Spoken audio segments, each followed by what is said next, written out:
La délégation conduite par Jeff Nyaga, commandant de la force régionale de l'EAC, a été accueillie par les rebelles dans ce village de Kibumba du groupement de Buhumba, à une vingtaine de kilomètres au nord de la ville de Goma.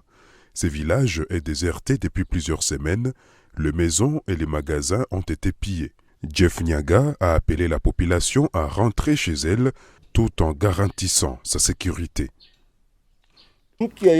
Quiconque tente d'attaquer la population civile, nous, en tant que forces est-africaines, n'aurons d'autre choix que de les affronter et de les achever sans autre forme de procès. Nous ne continuerons pas à voir la population civile pacifique se faire tuer. Nous voulons nous assurer que la sécurité de cette population qui vient s'installer ici est garantie, sinon à 100%, du moins à 110%. Les rebelles disent qu'ils répondent à l'appel des chefs d'État au mini-sommet de Luanda et donnent ainsi une chance à la paix.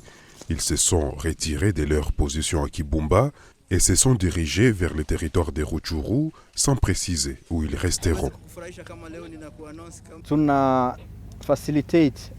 Nous facilitons les processus de paix et nous demandons un dialogue direct avec le gouvernement congolais. Cela ne devrait pas être une demande, mais plutôt un droit. C'est notre droit de dialoguer avec notre gouvernement en tant que fils du pays. Il est important de discuter des problèmes qui secouent le pays pour trouver une solution durable.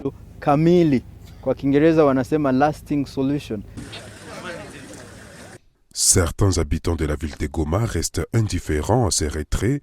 Pour certains, il était important que ces rebelles soient vaincus militairement et non par les dialogues. C'est le cas d'Engaluki Espoir, un activiste du mouvement citoyen Lucha. Nous aurions bien voulu que l'M23 soit défait militairement par les FARDC.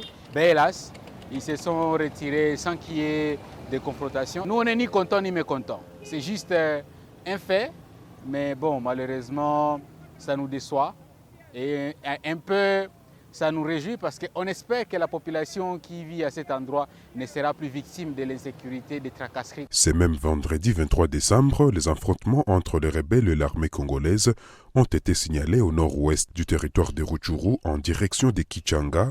Parmi les différentes initiatives diplomatiques lancées pour tenter de résoudre la crise dans l'est de la RDC, un sommet tenu il y a un mois à Luanda a décidé d'en cesser le feu le 25 novembre au soir et envisagé un retrait du M23 des zones conquises 2 jours plus tard. Zanem Netizaidi pour CGTN français, Goma.